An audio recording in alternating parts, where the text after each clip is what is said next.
मुल्क के साथ साथ जम्मू कश्मीर में भी कल यानी 4 जून को वोटों की गिनती के दौरान कई ऐसे मराहिल सामने आए जिनकी वजह से लोग हैरान होकर रह गए।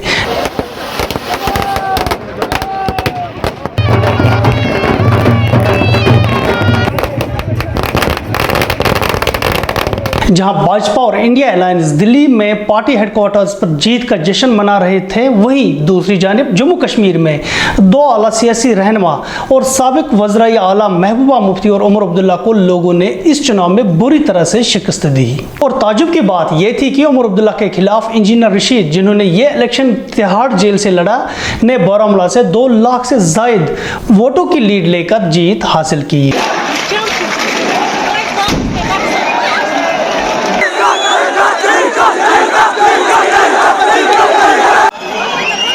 इनकी इलेक्शन कैंपेन इनके 23 साल के बेटे अबरार रशीद ने चलाई। वहीं दूसरी जानिब अनंतनाग राजौरी नशस्त पर मियां अल्ताफ अहमद लारवे ने पीडीपी सदर महबूबा मुफ्ती को शिकस्त दी और 2,80,000 वोटों की बरतरी हासिल की। श्रीनगर लोकसभा नशस्त पर भी नेशनल कॉन्फ्रेंस के सीनियर लीडर रूहुल्लाह मेहदी ने पीडीपी के उम्मीदवार वहीदुर रहमान पर्रा के खिलाफ 3.5 लाख से जायद वोट लेकर जीत हासिल की। वहीं दूसरी जानिब जम्मू के दोनों लोकसभा नशस्तों पर लगातार तीसरी दफा भाजपा अपना कब्जा जमाने में कामयाब रही, अगरचे दोनों नशस्तों पर 2019 के मुकाबले में लीड का मार्जिन बहुत कम रहा।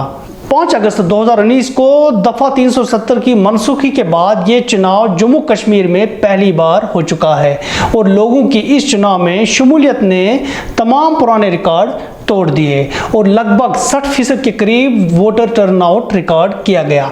इलेक्शन कमीशन ऑफ इंडिया का दावा है कि इस बार के टर्नआउट ने 35 साल का रिकॉर्ड तोड़ दिया, जबकि लोकसभा इलेक्शन में बेशतर लोग कम शमूलियत इख्तियार करते हैं। इस इलेक्शन की एक और खूबी यह भी रही कि न कोई बाइकआउट की कॉल थी और न ही कोई तशद्दुद का वाकया रुनमा हुआ। यहाँ तक कि पाकिस्तान की हरीफ सियासी जमात इस्लामिया ने भी इस जमहूरी एक्सरसाइज में शमूलियत की ख्वाहिश इख्तियार की, अगर मरकजी सरकार उनसे पाबंदी हटा देती है। मुकामी सियासी जमातों का दावा था कि जम्मू कश्मीर के लोग 5 अगस्त 2019 के बाद मरकजी सरकार से काफ़ी नाराज़ है और इनकी शमूलियत किसी भी इलेक्शन में ना होने के बराबर होगी, जो सरासर गलत साबित हुआ। यहाँ तक कि मुकामी सियासी जमातें जिन्होंने इलेक्शंस में न हिस्सा लेने की धमकी दी थी, खुद ब खुद मैदान में सामने आ गए और इस तरह से जमहूरियत ने जम्मू कश्मीर में अपनी मुस्तहकम पोजीशन बना ली।